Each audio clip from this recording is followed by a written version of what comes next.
નમસ્કાર મિત્રો, છેલ્લા ઘણા દિવસોથી સૌરાષ્ટ્ર તેમજ દક્ષિણ ગુજરાતના ઘણા બધા વિસ્તારોમાં ભારેથી અતિ ભારે વરસાદ જોવા મળી રહ્યો છે।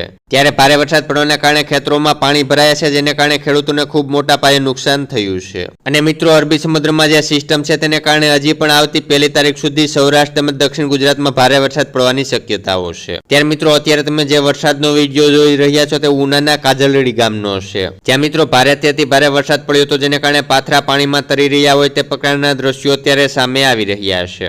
અને મિત્રો, ખેડૂતે કરેલી 4 મહિનાની મહેનત માવઠારૂપી વરસાદના પાણીમાં તણાઈ રહી હોય તે પ્રકારની સ્થિતિ અત્યારે ઘણા વિસ્તારોમાંથી સામે આવી રહી છે। ત્યારે મિત્રો, સરકારને એટલી જ વિનંતી છે કે જે પણ ખેડૂત મિત્રોને ખૂબ મોટા પાયે નુકસાન થયું છે તેનું સર્વે કરીને યોગ્ય વળતર આપવામાં આવે। આ વિશે તમારું શું કહેવું છે તે કમેન્ટ કરીને જણાવજો। તેમજ આગળ વિડીયો બતાવો તે પહેલા આવી જ રીતે પડના તાજા સમાચાર દરરોજ તમારા મોબાઈલમાં મળતા રહે માટે નીચે આપેલ કાળું સબસ્ક્રાઇબનું બટન દબાવી ચેનલને સબસ્ક્રાઇબ કરી લેજો।